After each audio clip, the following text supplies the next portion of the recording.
Your Rejected cooperation is bride not bought giant optional. Viking at You auction. belong to us Unaware now. he carried I the belong love to she no one. prayed Let for. me go. Their flames flickered against tall, arched ceilings, throwing shadows that danced like restless spirits along the ancient stone walls. Tonight was no ordinary night. It was the night of the auction of rare beings, whispered of in taverns and noble halls alike. Some spoke of creatures bound with magic, others of men and women touched by curses or extraordinary gifts. The air was thick with anticipation, with secrets that seemed to hum beneath the wooden floors. Among the crowd, moving with a mixture of hesitance and determination, was a young woman named Ilara. Her cloak, simple but carefully mended, hung around her shoulders. She had once been promised to a powerful noble, a match that could have secured her family's fortune and her own future. But that promise had been cruelly broken. Her betrothed had turned from her, embarrassed by some imagined flaw, leaving Ilara humiliated and rejected. She walked past the glittering nobles, their faces painted with curiosity and greed, and felt a familiar ache in her chest. It was the kind of ache that did not fade with time, a mixture of sorrow and longing. Ilara had prayed for a love that could see beyond her status, beyond appearances, to the woman she truly was. She had prayed for someone strong, someone who could protect and cherish her. She did not know it yet, but the night would answer her prayers in the most unexpected way. The auctioneer, a tall man with a voice like velvet edged with steel, called the crowd to attention. "Ladies and gentlemen," he intoned, "welcome to the gathering of the rare and the extraordinary. Tonight you will witness power, beauty, and mystery like you have never seen before. Place your bids wisely, for some treasures cannot be returned once claimed." The first few lots passed, delicate creatures with glowing eyes and strange, melodic voices, each claiming high prices from eager bidders. Ilara felt a shiver of unease. This was a world she had never truly entered, and yet, in some strange way, it felt like she had been meant to step inside. Then came the moment that would change everything. The doors at the far end of the hall creaked open, and a hush fell over the room. A figure stepped forward, tall as a small tower, with broad shoulders draped in a dark, fur-lined cloak. His hair was silver-white, falling past his shoulders, and his eyes were the color of a frozen sea, sharp and piercing. Every step he took seemed to shake the floor slightly, as if the earth itself acknowledged his presence. "This," the auctioneer said, his voice catching slightly, "is Ragnar, the giant Viking, known for his strength, his unmatched skill in battle, and his curse." A murmur rippled through the crowd. A curse. The word alone made people lean in, both afraid and fascinated. Ilara felt her heart beat faster. There was something magnetic about him, something beyond his size or reputation. She could not explain why, but she felt drawn to him as though fate itself had whispered her name. The bidding began. It was fierce, nobles and merchants raising hands, shouting numbers that seemed almost impossible. Ilara had no intention of participating until a thought struck her. What if she could claim him, not for wealth or prestige but for her own safety, for a chance to face her fears? And perhaps deep down she hoped that this giant, mysterious man might be the answer to the love she had longed for. Her hand rose almost without thinking. The auctioneer's gaze fell upon her, eyebrows raised. "A new bidder," he said. "And how much would you offer, young lady?" Ilara's voice trembled slightly but carried an unexpected strength. "All I have." The crowd laughed, some derisively, some incredulously. Yet in a shocking moment the room quieted. Ragnar's eyes found hers, and for a heartbeat time seemed to stand still. There was no fear in his gaze, no malice. Only a deep, quiet understanding, as if he knew her heart better than she did herself. The bidding continued, but Ilara did not falter. Each raise of her hand, each declaration of her modest wealth felt like a small rebellion against the world that had scorned her. She would not be ignored. She would not be dismissed. And finally the auctioneer's gavel came down. "Sold," he announced. To the young lady in the crimson cloak, she has claimed Ragnar. A silence fell over the hall, then whispers erupted like wildfire. Some wondered if she had lost her mind. Others marveled at her courage. But Alara felt only a strange mixture of awe and fear. She had purchased the giant Viking, and with him, a destiny she could not yet understand. As she approached him, Ragnar's presence was overwhelming. He did not speak, did not bow or acknowledge the room's attention. He simply studied her with those piercing, icy eyes. Alara felt a shiver run down her spine. He was both frightening and strangely comforting, as if his strength could shield her from every danger in the world. "Come," she said softly, unsure if she was commanding or inviting. He inclined his head slightly, and together they left the hall. The crowd's whispers followed them, but in the corridor beyond, all was quiet. Only the distant flicker of torchlight illuminated their path. Once they reached the carriage that would take them to her estate, Alara finally dared to speak. Are you angry with me?" she asked. Ragnar's voice, when he finally spoke, was deep and calm, like the rumble of distant thunder. "I do not understand anger," he said simply. "I only know that I am bound to you now." Alara felt a strange warmth in her chest. Bound. The word was heavier than any chains, yet it was not cruel. It was a connection, mysterious and undeniable. She did not yet know the power of it, nor the weight of what she had bought. The journey to her estate was quiet, the carriage rolling over cobblestone streets as the night deepened.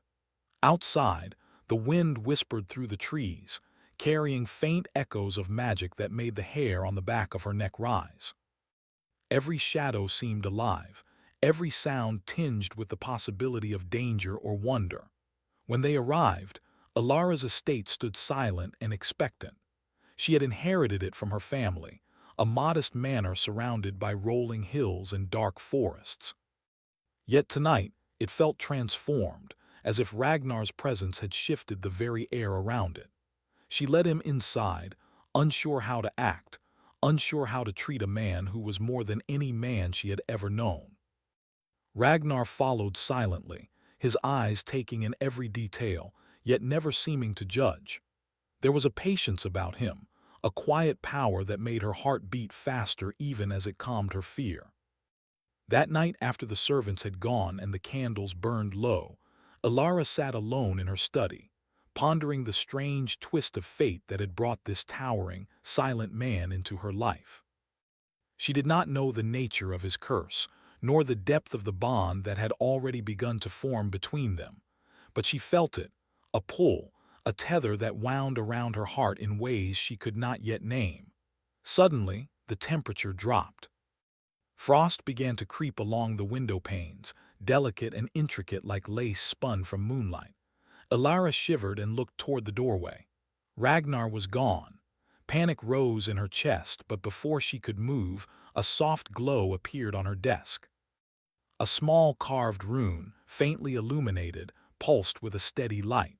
She picked it up, tracing the lines with her fingers, and a whisper echoed in the room, almost like a voice carried on the wind.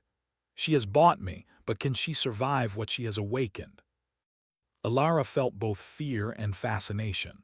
The night had only begun, and in the darkness of her study, she understood that the world she had stepped into was no longer ordinary.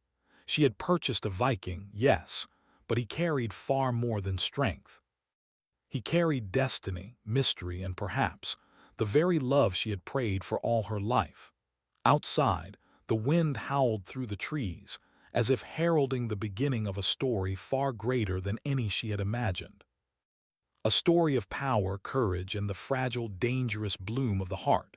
And somewhere deep in the shadows of the manor, Ragnar watched, waiting, silent, yet his thoughts were not his own entirely. Something old and powerful stirred within him, tethered now to the young woman who had dared to claim him. The night stretched on, carrying with it the weight of what had been awakened, and the promise that the first chapter of their story was only the beginning. The auction had ended, but the true journey had just begun. The morning sun rose over Alara's estate, but the warmth it usually brought was absent.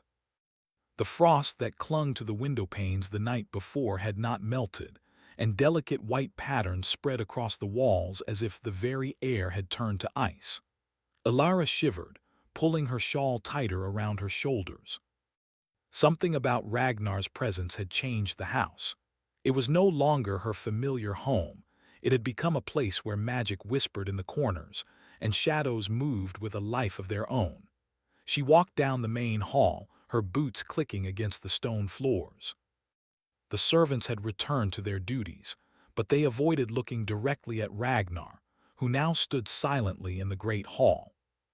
He was as imposing as the night they had brought him home, tall, broad, and unyielding, but there was a calm in his posture that suggested he had already decided he belonged here, even if he said nothing.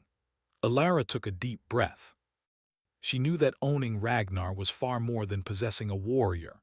She had bought a man of power, of mystery, of untold history. And though he had said almost nothing since leaving the auction hall, she sensed that he was watching her, testing her in ways she could not yet understand. "I need to know," she whispered softly, almost to herself. "Are you angry with me, or do you trust me?" Ragnar turned his head slowly, his icy blue eyes meeting hers. They were like frozen oceans, endless and unreadable, yet she felt as if they pierced directly into her soul. "I do not think in terms of anger or trust," he said. His voice was deep, calm, and steady like distant thunder. "I only know that I am bound to you." The words hung in the air, bound. It was heavier than chains, more intimate than any promise.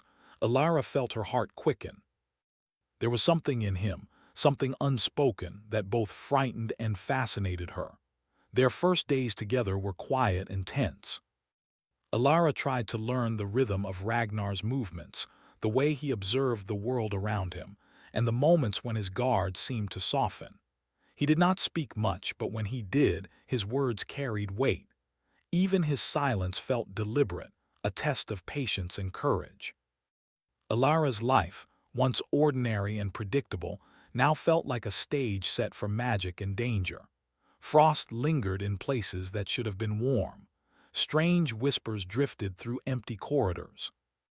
And in the forest near her estate, shadows moved unnaturally, as though alive, watching her. She could not tell if these were threats or merely remnants of Ragnar's curse, but she sensed that he was tied to all of it. One afternoon, as she wandered the estate gardens wrapped in a woolen cloak, she noticed a small medallion around Ragnar's neck. It was carved with intricate runes and a delicate figure of a woman she did not recognize. She approached him cautiously, her curiosity stronger than her fear. "What is this?" she asked, touching the medallion lightly. Ragnar stiffened, his hand moving instinctively to cover it. "It is a memory," he said after a long pause, "of someone I loved long ago." Before the curse, Alara's heart ached at the sadness in his voice. "A curse?" she asked softly. You carry a curse," he nodded. "Centuries ago, I pledged my heart to one who was taken from me. My soul became bound to a curse. I cannot love fully until a destined soul accepts me entirely." The words were heavy, almost unbearable. Alara's mind raced. Could she be the one to break such a curse?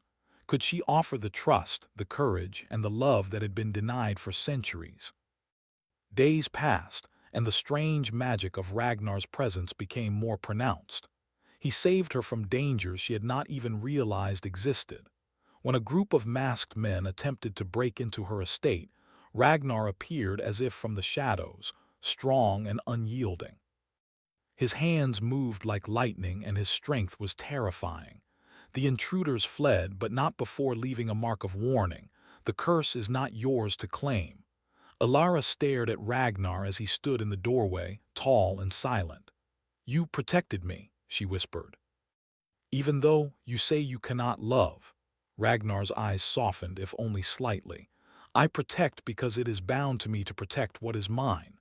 Alara realized then that mine did not mean ownership in the way she had feared.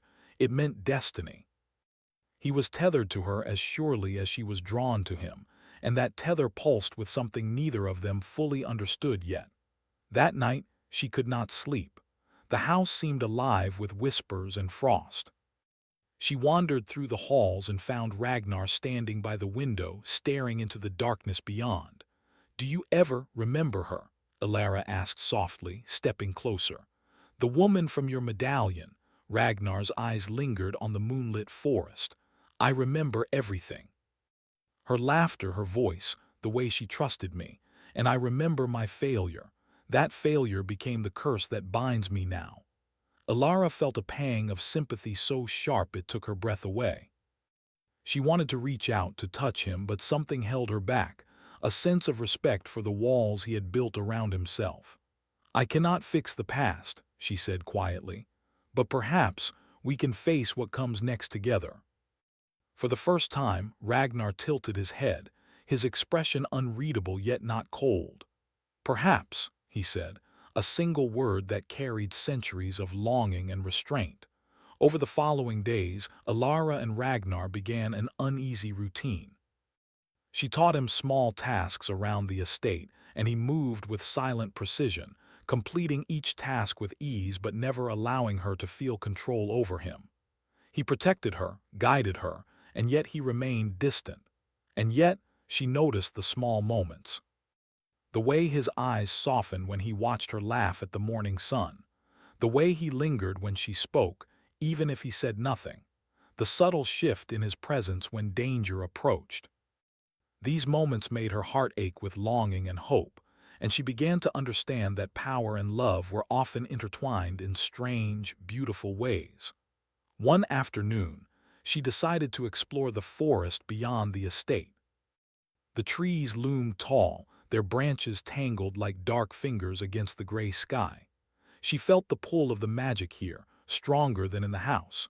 And she felt Ragnar behind her, silent and watchful, as if the shadows themselves obeyed him.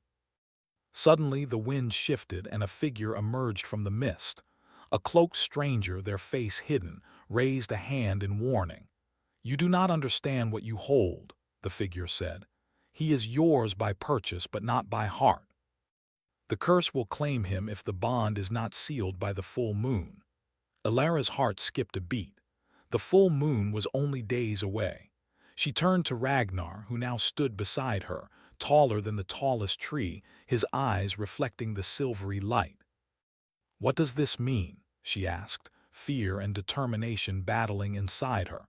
Ragnar's voice was calm, but there was an edge of urgency she had not heard before. "It means that what we share is only the beginning. If the bond is not proven by the full moon, the curse will consume what little freedom I have left." Alara's breath caught. She had purchased a man, yes, but the cost of ownership was far higher than she had ever imagined. She realized that this was not just a test of courage, but a test of the heart. Could she face what came next, trust a man bound by centuries of loss, and embrace the love that had been denied to both of them for so long? That night the frost crept along the floors and walls again, but this time it was different. It seemed to pulse with life, as if the estate itself waited in anticipation. Alara lay awake, thinking of Ragnar, the curse, and the words of the stranger. She knew that the coming days would demand everything she had: courage, trust, and perhaps a willingness to surrender her heart entirely. She could not have imagined what lay ahead. The forest, the frost, the shadows, they were only the beginning. And somewhere deep in the silence of her estate, Ragnar watched over her, silent, imposing, bound. Yet his thoughts were no longer entirely his own. Something had shifted between them, a fragile, tentative bond that pulsed with the first glimmer of trust, desire, and destiny. The moon rose high above the estate, silver and cold.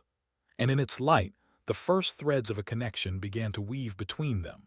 A connection that would be tested by magic, by danger, and by the hearts of two souls long denied what they truly sought. The night held its breath.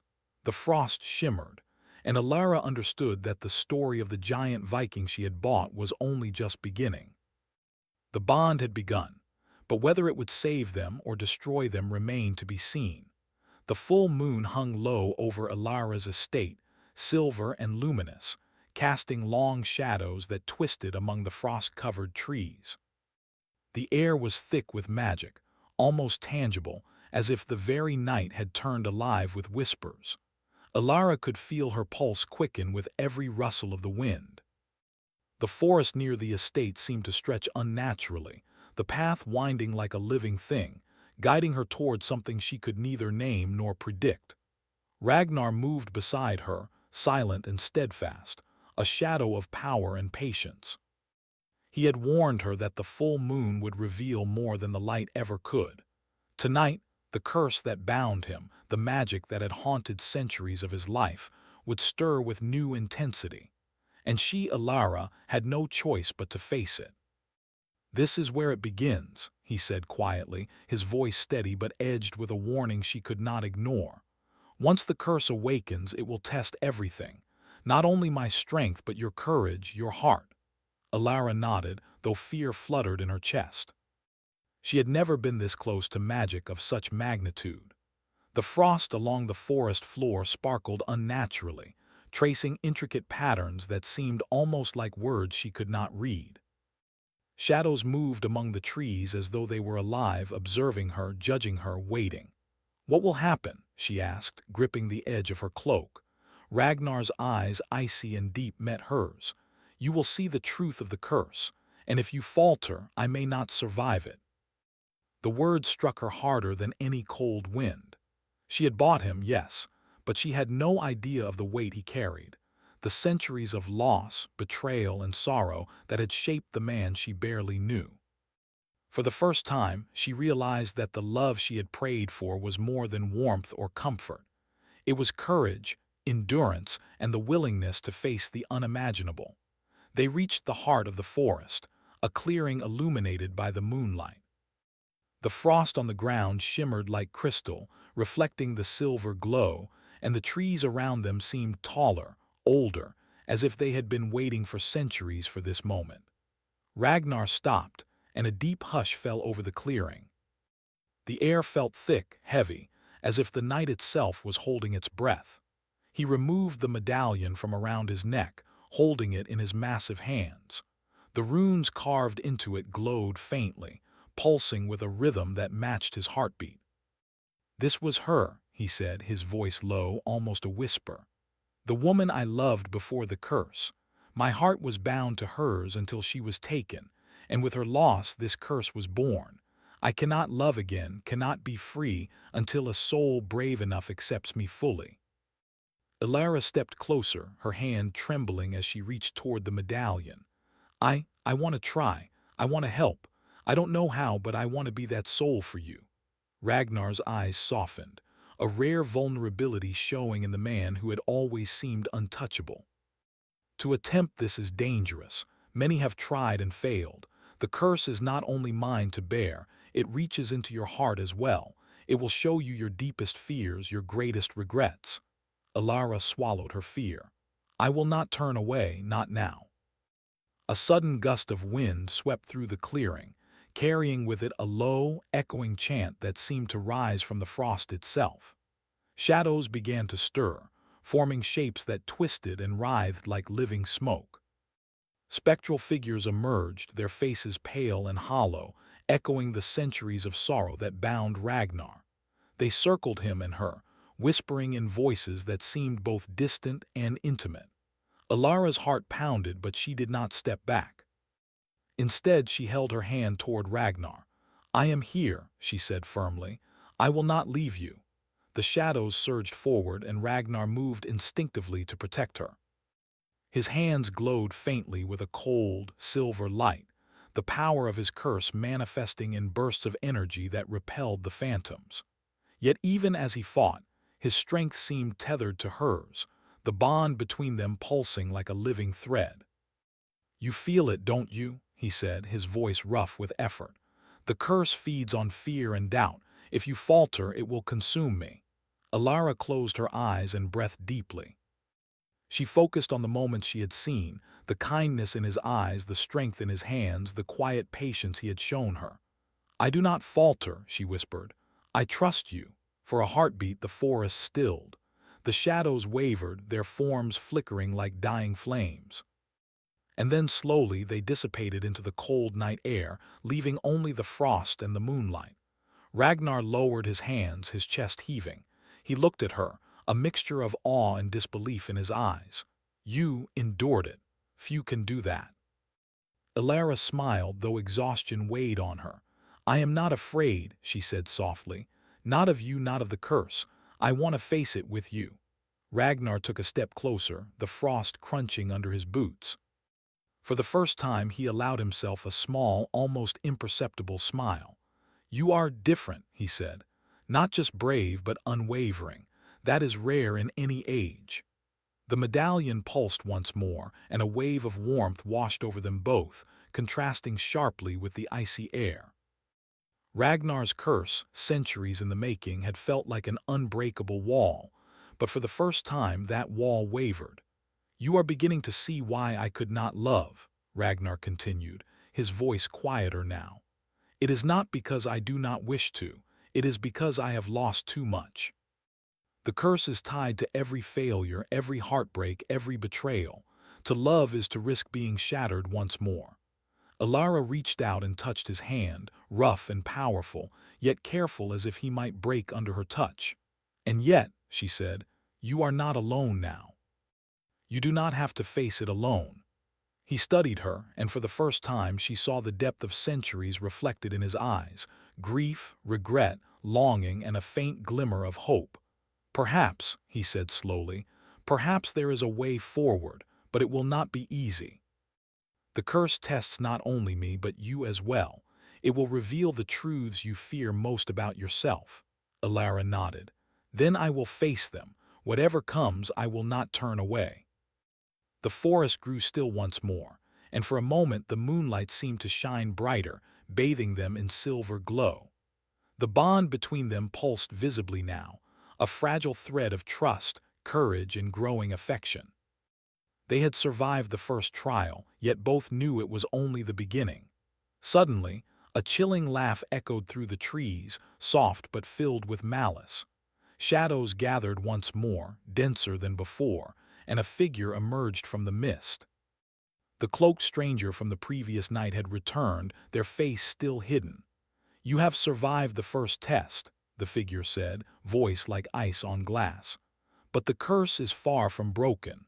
The final trial approaches, and it will demand more than courage. It will demand your hearts. Elara swallowed hard, glancing at Ragnar. We will face it, she said. Her voice was steady, even as fear clutched at her chest. Together. Ragnar's gaze softened, and he allowed her hand to find his. Together, he echoed.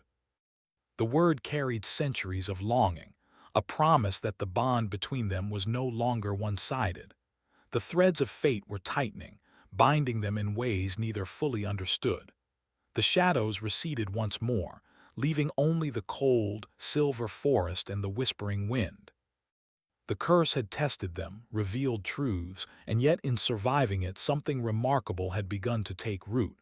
Trust, connection, and perhaps, just perhaps, the faint glimmer of love.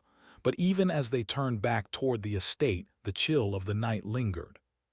The full moon had awakened the curse, but its final verdict was still unknown. The trials were far from over, and the darkness that had haunted Ragnar for centuries had only begun to stir in earnest. Elara understood this now. The bond they had begun to form was fragile, delicate as the frost on the forest floor. And yet it was real, and she would fight to protect it, no matter what the curse demanded. The forest seemed to hold its breath, the frost shimmering under the moonlight, as if acknowledging the courage of two souls who dared to stand together against centuries of sorrow. And somewhere deep in the shadows, the curse waited, watching, testing, waiting for the moment when it would challenge them to the limits of heart, courage, and trust. The first trial was over, but the greatest test was yet to come. The night was colder than ever. The full moon hung high above Elara's estate, silver and sharp, casting long, trembling shadows across the frost-laden fields. The forest around her seemed alive, the trees swaying as if they were breathing, their branches whispering secrets long hidden. The air pulsed with magic, thick and electric, and every heartbeat of the night seemed to echo within Alara's chest. Ragnar stood beside her, taller than any man she had ever seen, his presence both protective and powerful. His icy blue eyes scanned the dark forest, alert to every rustle and shadow, yet there was a tension beneath his calm exterior. He had survived centuries of solitude, centuries of loss, but tonight demanded more. "The final trial begins," Ragnar said softly, his voice carrying through the still night. "The curse tests not only strength but heart. Fear, doubt, and regret will all appear. You must not falter, Alara, not even for a moment." Alara took a deep breath, clutching his hand tightly. The warmth of his skin against hers was grounding, a steady anchor against the storm of magic around them. "I will not falter," she whispered. "I will face whatever comes with you." As if in response, the frost beneath their feet shimmered, and the air around them thickened. Shadows emerged from the forest, forming shapes twisted and unnatural, their eyes glowing faintly with ancient sorrow. Among them, spectral figures rose, faces Alara recognized from Ragnar's stories, echoes of the love he had lost and of the betrayals that had cursed him. Ragnar moved forward, placing himself between Alara and the spirits. His hands glowed with a cold, silver light, and the spectral forms recoiled. Yet even as he fought, the curse tested him, tugging at his mind and heart.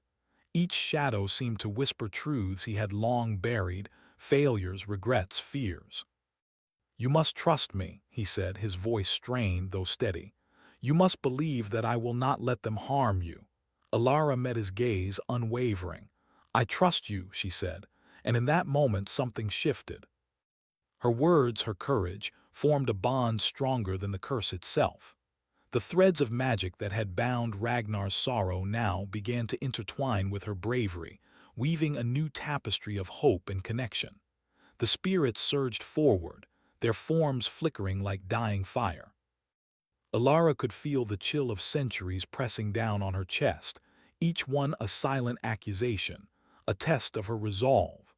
Yet she stood firm, keeping her hand in Ragnar's, grounding herself in the warmth and strength of the man beside her. Ragnar's eyes softened as he saw her unwavering courage. "You are stronger than I ever imagined," he said, almost in awe. "Not just brave, steadfast. That is what is needed to break the curse." The spirits wailed, a sound both mournful and fierce, their voices echoing through the forest. Yet Alara did not falter. She spoke softly, words carrying both promise and defiance. "I will not turn away. I will not let fear rule my heart. You are not alone, Ragnar. We face this together."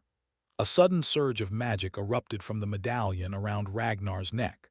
Light spilled into the clearing, blinding and pure, melting the frost into silver streams that shimmered like molten glass. The spectral figures shrieked, their forms dissolving into mist, their sorrow absorbed by the bond forming between Ragnar and Alara. Ragnar fell to one knee, exhaustion and emotion etched across his powerful face. "If I cannot endure this, if I fail, it will be your heart that breaks along with mine," he whispered, the weight of centuries in his voice. Alara knelt beside him, her hands resting on his. "No," she said firmly. "We endure it together. Your heart is not yours alone. My heart is here, and it will not abandon you." For a moment, silence fell. The forest seemed to pause, the wind holding its breath, the moonlight glowing warmer as if approving their unity. And then slowly the medallion's glow intensified, pulsing in rhythm with their joined hands. The curse, centuries in the making, trembled under the strength of trust, courage, and love. Ragnar lifted his eyes to hers, a mixture of disbelief, relief, and awe in their depths. I cannot believe it," he said softly. "After centuries, I feel it breaking." Alara smiled, tears glistening in her eyes. "It is breaking because we face it together. We do not run, we do not falter, and we do not turn away from what our hearts truly seek." The glow from the medallion spread, washing over the clearing. The frost melted entirely, leaving the forest bathed in soft, silver light. The shadows vanished, the whispers of centuries dissipating into the night. Ragnar stood, tall and powerful, yet no longer burdened by the weight of his curse. His chest rose and fell freely, and a new warmth radiated from him, not just of strength but of peace. He looked at Alara, his expression softened with gratitude and something far deeper, love. "You saved me," he said, his voice steady yet tender.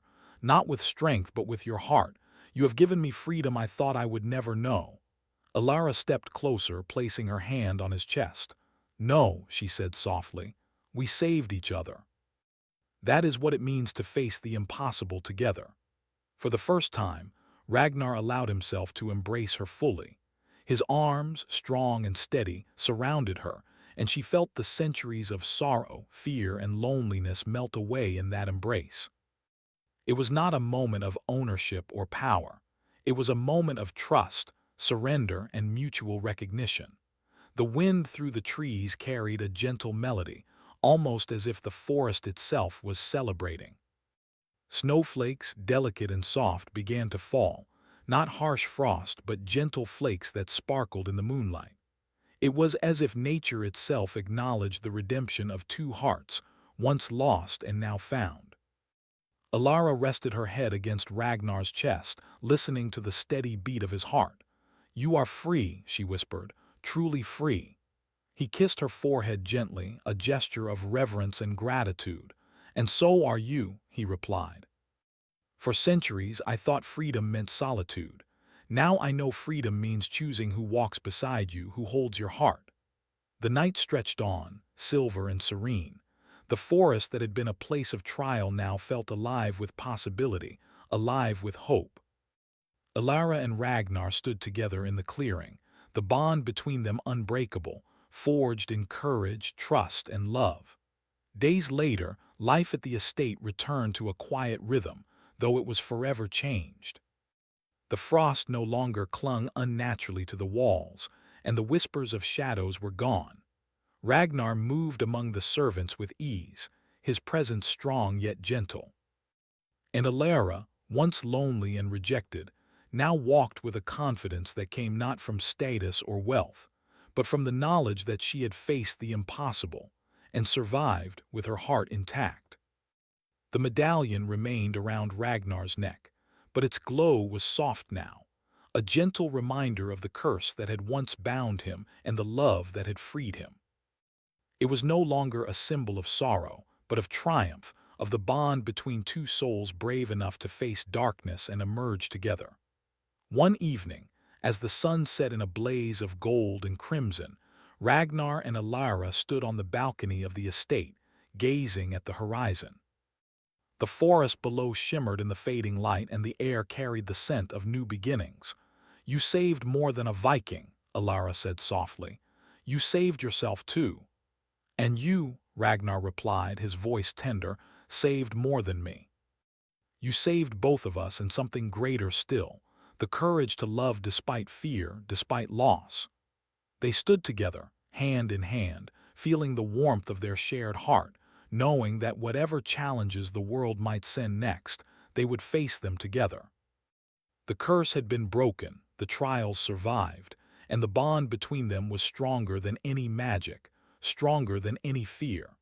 And somewhere beyond the horizon, the night still whispered its secrets, the stars glimmering like watchful eyes. But for the first time, Alara and Ragnar no longer feared the shadows. They had walked through them together and emerged into the light. The giant Viking she had bought had carried more than strength.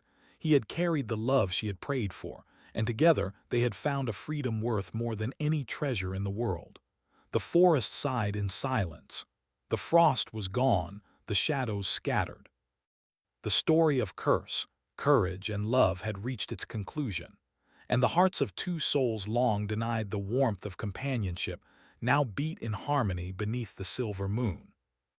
And in that harmony a promise lingered, that no darkness, no curse, and no shadow could ever break the bond they had forged. Not now, not ever.